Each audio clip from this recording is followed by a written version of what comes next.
Hi అండి, అందరికీ నమస్కారం. వెల్కమ్ టు మై ఛానల్ అండి. ఇప్పుడే అందిన బ్రేకింగ్ న్యూస్. ఉద్యోగులకు, పెన్షనర్లకు రాత్రికి రాత్రే సంచలన ఆదేశాలండి. 13 రకాల అలవెన్స్లకు 25% పెంపండి. పూర్తి వివరాలు అయితే ఈ వీడియోలో ఉన్నాయి. ఈ వీడియోని ఎక్కడే కానీ స్కిప్ చేయకుండా ఎండ్ వరకు చూసినట్లయితే ఇన్ఫర్మేషన్ అనేది పూర్తిగా అర్థమవుతుందండి. అలాగే ఈ వీడియోకి ఒక లైక్ చేయండి ఫ్రెండ్స్. ఇక విషయానికి వచ్చినట్లయితే ఇటీవలే కేంద్ర ప్రభుత్వ ఉద్యోగులకు డిఏ 4% పెంచుతూ నిర్ణయం తీసుకుంది. ఈ నిర్ణయంతో ప్రభుత్వ ఉద్యోగుల డిఏ 50%కి పెరిగింది.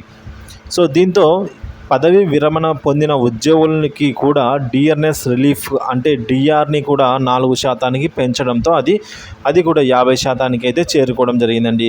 ఈ డిఆర్లు ఈ ఏడాది జనవరి 1 నుంచే కేంద్రం అమల్లోకి తెచ్చింది.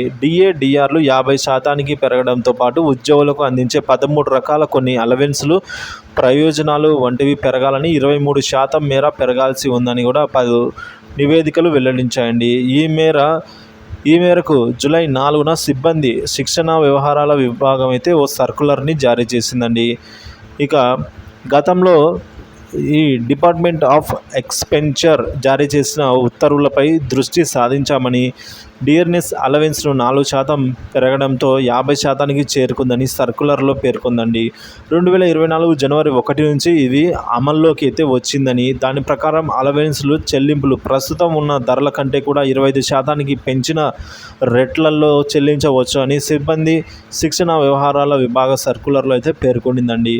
అయితే డిఏ 50%కి చేరిన సందర్భంగా 25% పెరగనున్న అలవెన్స్లలో రవాణా భత్యం అంటే కన్వీనియన్స్ అలవెన్స్, వికలాంగ మహిళలకు ప్రత్యేక భత్యం అంటే special allowance for disable women's, ఈ విధంగా పిల్లలకు విద్యా భత్యం, child education allowance, house rent allowance HRA, ఇలా మొత్తం 13 రకాల అలవెన్స్లు అయితే ఉన్నాయండి. వికలాంగ మహిళా ఉద్యోగులకు చిన్న పిల్లలు లేదా వికలాంగ పిల్లలు ఉంటే వారికి అదనపు ప్రయోజనాలు కల్పించేందుకు కేంద్రం స్పెషల్ అలవెన్స్ను అయితే ఇస్తుందండి. ఇందులో భాగంగా నెలకు 3,000 వరకు కూడా ప్రత్యేక అలవెన్స్లని చెల్లిస్తుంది కేంద్రము. పిల్లలకు 2 ఏళ్ల వయసు వచ్చే వరకు కూడా ఈ ప్రత్యేక అలవెన్స్ను అయితే చెల్లిస్తారండి. ఈ అలవెన్స్ను ఇప్పుడు 25% అయితే పెరగనుంది.